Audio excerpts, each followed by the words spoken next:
From Hollywood, it's time now for Johnny Dollar. David Baines. Hi. How's it going this morning? I'm staying off the streets. I don't want to be beat up again.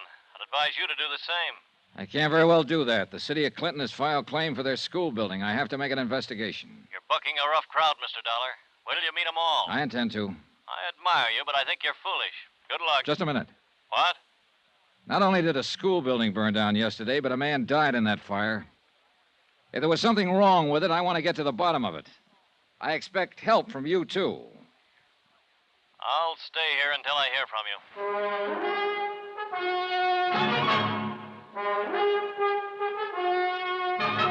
you. Tonight and every weekday night, Bob Bailey in the transcribed adventures of the man with the action-packed expense account, America's fabulous freelance insurance investigator. Yours truly, Johnny Dollar.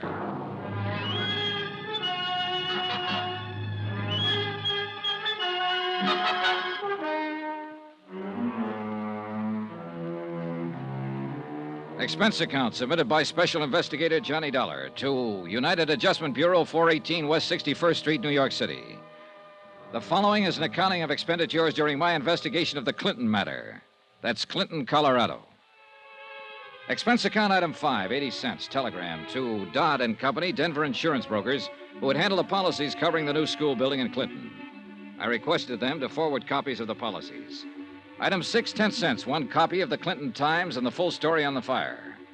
It was believed by Fire Chief Hanley that the fire had started because of overheated boilers in the heating system. Dollar, is it? Yeah, that's right. I'm an insurance investigator. Yep.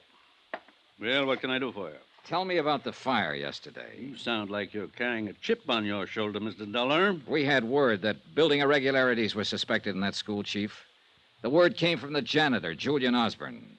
He burned to death in that fire yesterday, and the building's gone now. You get as head up as you want to, boy. I got my own troubles. I'll tell you what we think, and you can take it, whether you like it or not. We think old Julian Osborne might have passed out, got drunk, or had a heart attack in that building. We think something like that happened, and the boilers kept right on going and built up the pressure. We think the boilers exploded, the fire started, and that was that. And why do you think the whole place went down? Because it spread so fast. Why did it spread? I didn't build the building. I just took care of the fire. You're going to have to change your attitude around here if you want anybody to cooperate with you. All right, then tell me this. Why, on a day when school wasn't in session, would those boilers be fired up at all? I don't know. Chief, last night I talked to Sheriff Doherty, trying to get information about Julian Osborne. He didn't know anything either. I also talked to Florrie Hawkins, the school principal. She didn't know. Now you don't know anything. Who does? I've done my job, boy. I've determined cause. You've also given me a chance to look at you, which was about the only reason I came here. No. I'll get information elsewhere, Chief. There's some people in this town who want to talk and tell me things. You and your sheriff and whoever else is involved can't keep every mouth in this town shut. And I'll tell you like I told Miss Hawkins. I'm at the Northern Hotel, in case you remember anything. I can't hear you, boy. Not one word.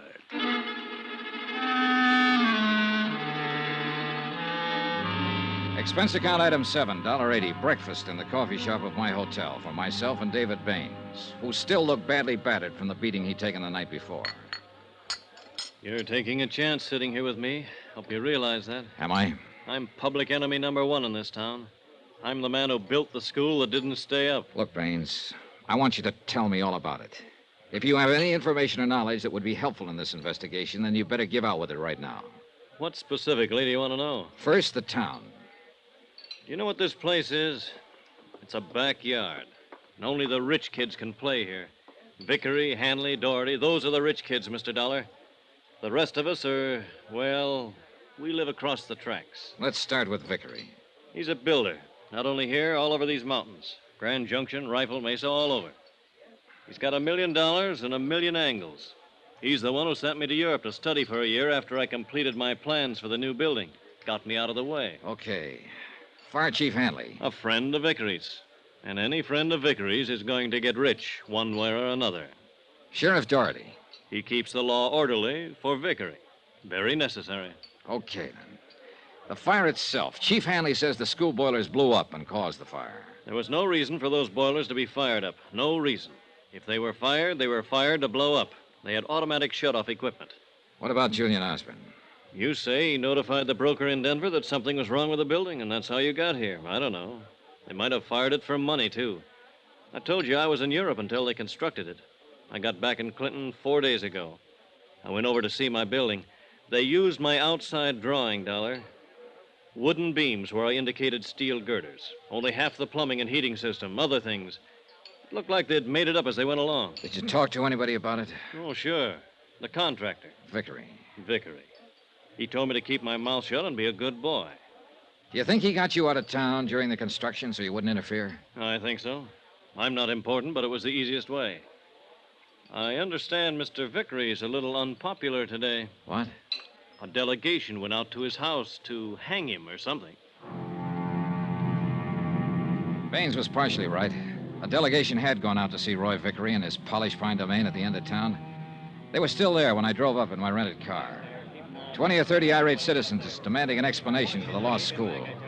10 uniformed men from Sheriff Doherty's office formed a half-moon circle in front of the main entrance, their holsters unbuckled. The sheriff himself was directing the operation. All right, just a minute there. Hello, Sheriff. Huh? Johnny Dollar. I talked to you last night. Oh, yeah. Chief Hanley called me about you. The chief called you, and last night you called Florrie Hawkins. That was nice. Keep the wires burning. Chief said you came over to see him. Used abusive language, tried to cause trouble. The chief was mistaken. I wasn't trying to cause trouble, Sheriff. There's enough of that in this town. I was just trying to find out how the fire started yesterday. The chief told you how it started. I didn't believe him. Now, what do you think of that? You better watch your step around here, Mr. Dollar.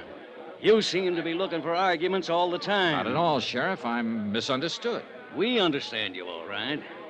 How's Mr. Vickery? He's all right, and he's going to stay all right. I'm sure he will. But these people don't like their school burning down. It's expensive. Also, their kids could have been in it. I want to see Mr. Vickery about that. He isn't seeing anyone, Mr. Dollar. And we aren't letting anybody in to see him. Really? Did any of you people hear that? Now, look here. Hey, listen, folks. Listen to me, will you? Look. Now, listen. I'm an insurance investigator. I'm worried about what happened to your school yesterday. Keep quiet. They tell me Mr. Vickery built that school. The architect who designed it said it wasn't built to his specifications. Now, I want to go in and ask Mr. Vickery about that. The sheriff here doesn't want me to do that. I'll get you for this, Dollar. Wait a minute. The sheriff just said I'll get you for this. All right, hold it. Hold it, please. Please. Now, listen to me. Listen. I'll put it to the sheriff again so you can all hear. Sheriff, I want to go in and see Mr. Vickery on business. Well? Go ahead. Thank you.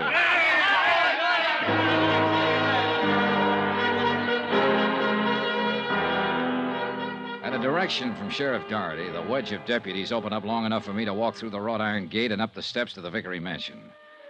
A tall man in a white jacket answered the door and ushered me into a den that was stocked with good liquor and big leather chairs. Finally, a big man in a blue suit walked in. He had lots of good teeth, and there wasn't an ounce of fat on his 230 pounds. I'm Roy Vickery. It was quite an act with Sheriff Doherty just now. I watched you from upstairs. That's a good, safe place to watch from, Mr. Vickery. Now that you're in, what can I do for you? Tell me everything you can about that school building. Mm-hmm. Has the city of Clinton made a claim yet? Yes, $200,000, building and contents. You got in town pretty fast. We heard there might be something wrong with that building before the fire. Apparently there was. Now, who told you a thing like that? Julian Osborne. He's dead now, you know. Oh? Well, 2 boilers explode, and there's something wrong with the building. Is that the way you people figure? Yep. Well, so do we, and we couldn't find anything wrong. Who's we? Officially, we're the Civic Construction Department. We just had a meeting. We thought we ought to. Yeah.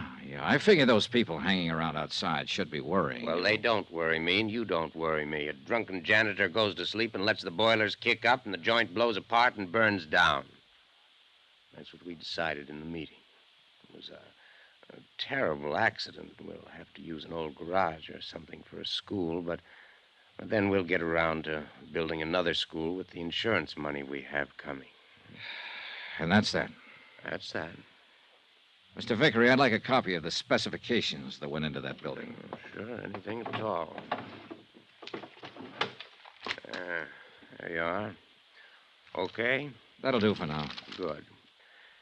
Now, you can get out of my house, Dollar. You smell smoky. There were 50 pages of specifications on the building materials used in the construction of that school.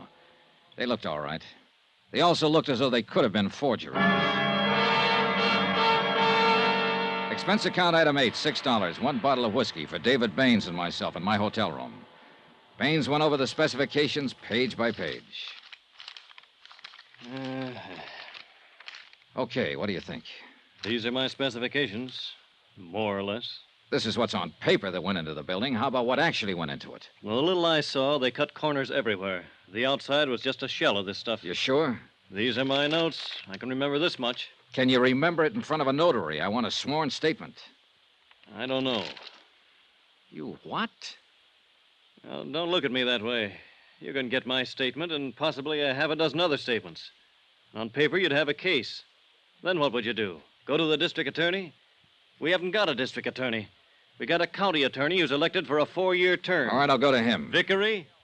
Then I'll go to somebody else, the insurance commission. You try to go any farther, they'll kill you, Dollar. Well, let me worry about that. Now, will you make a statement? Sorry. That'd kill me, too.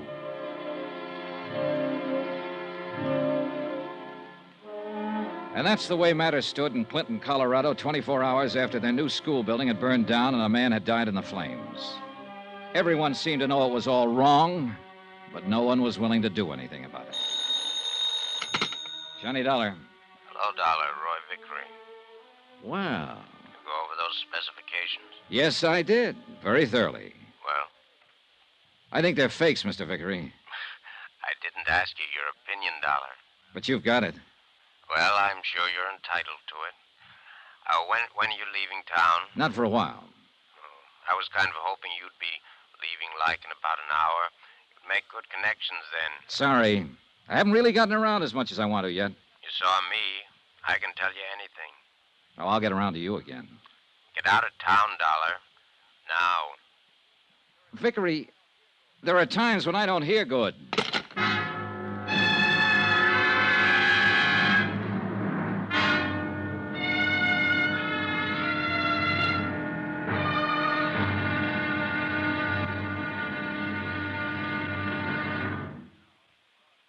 Now, here's our star to tell you about tomorrow's intriguing episode of this week's story. Tomorrow, a lady who promised to love, honor, and obey a building inspector, but wound up a widow. Join us, won't you? Yours truly, Johnny Dollar.